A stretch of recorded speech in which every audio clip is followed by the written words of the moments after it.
Saudara-saudari terkasih, apakah saudara sudah memulai hari ini dengan penuh sukacita dan punya niat untuk berbuat baik meskipun kecil?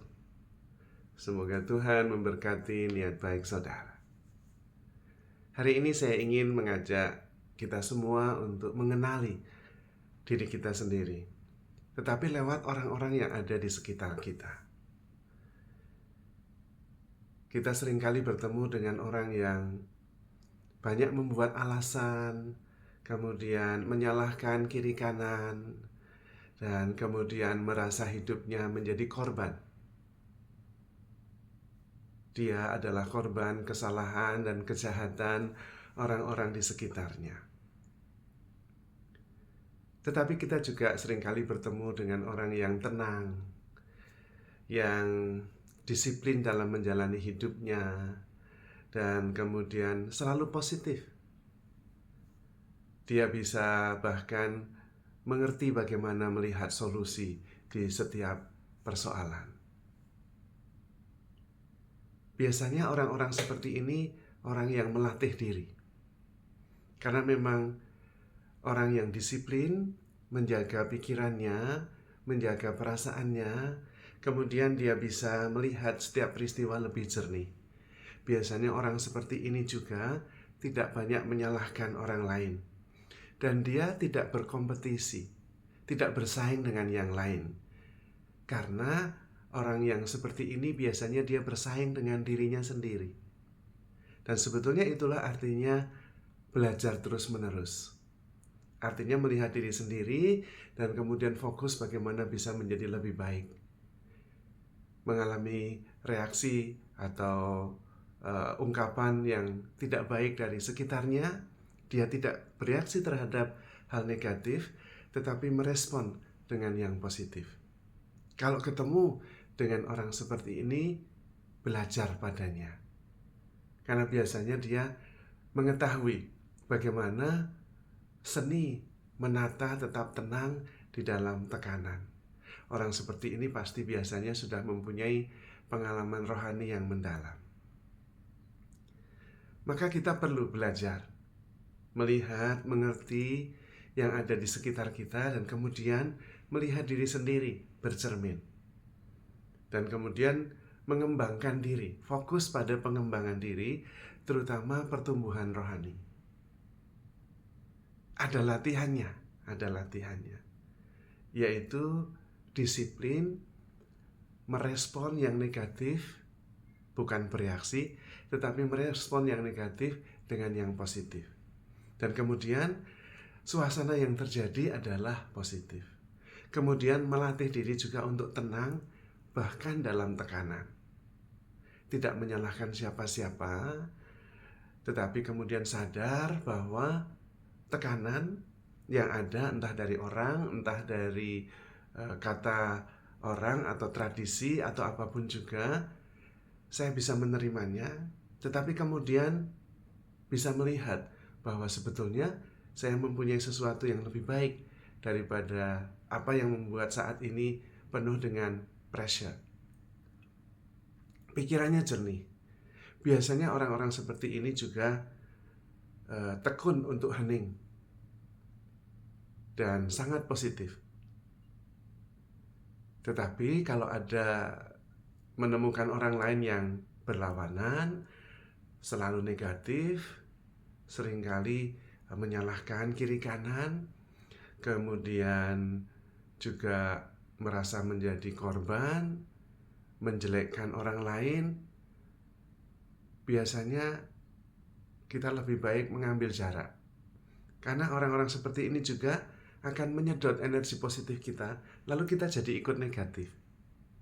Tapi kalau mengambil jarak, tidak menyalahkan, tetapi kemudian melihat lebih jernih karena ada jarak, kita bisa belajar. Maka sebetulnya hidup harmoni dengan semesta, hidup harmoni dengan orang lain itu bisa. Dan itu menggembirakan.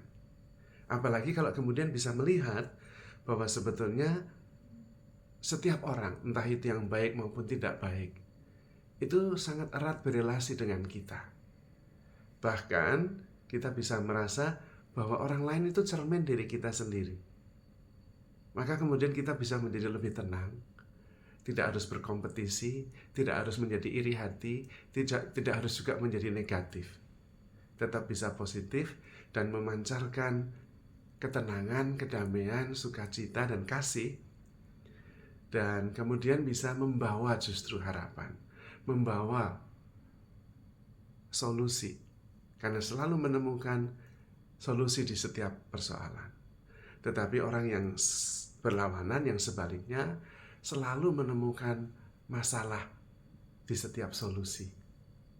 Dan karena itu kita sulit untuk berbicara dengan orang-orang yang selalu menemukan masalah di setiap solusi itu. Karena pikiran kita itu pandai sekali, entah menemukan solusi, entah menemukan masalah. Tergantung kita mau melihat dengan cara yang mana. Disitulah dibutuhkan kejernihan. Nah, kejernihan pikiran, kejernihan batin, kejernihan untuk menilai ini membutuhkan ketenangan. Ketika pikiranmu ya, penilaian kita tidak jernih, atau kalau kita terlalu bersatu dengan pikiran, tidak ada jarak, kita otomatis bereaksi terhadap hal yang negatif tanpa bisa untuk melihat dengan lebih jernih. Perlu menarik diri dulu, melihat dengan jernih, dan kemudian baru merespon. Memang membutuhkan waktu untuk latihan, tapi lama-lama kita bisa. Tanda yang utamanya kemudian kita lebih positif. Orang lain juga merasakan kita lebih positif. Dan mereka senang berada di antara orang-orang yang vibe-nya itu positif. Maka mari kita berlatih untuk menjaga jarak terhadap pikiran kita sendiri. Dan terus kalau mau berkompetisi dengan diri sendiri. Itulah artinya belajar. Itulah artinya bertumbuh. Dan kita sendiri merasakan lebih tenang dan mampu bahkan di dalam tekanan menemukan kedamaian dan ketenangan, karena selalu melihat solusi dan melihat yang lain sekedar cermin dari diri kita sendiri. Lalu kita selalu bisa berterima kasih kepada orang baik, berterima kasih karena melihat contoh yang baik. Kepada orang yang tidak baik, berterima kasih juga karena kemudian melihat bagaimana saya harus bisa meningkatkan diri, terutama tidak bereaksi negatif, tetapi memberi respon positif. Dan bagaimana saya bisa membawa kebaikan kepada orang-orang yang negatif dominannya. Disitulah kita terus bertumbuh, kita bisa hidup lebih harmoni dengan sekitar kita, dan makin menyadari kesatuan diri kita dengan semesta, dengan sesama, dengan ciptaan yang lain. Dan biasanya juga merasa lebih bersatu dengan Tuhan. Maka mari kita menjalani hidup ini dengan penuh syukur, penuh sukacita, karena hidup ini menakjubkan sekali. Apalagi kalau kita sadar bahwa kita begitu dikasihi Tuhan. Maka saudara-saudari terkasih, handle yourself with care, because you are loved. Tuhan memberkati.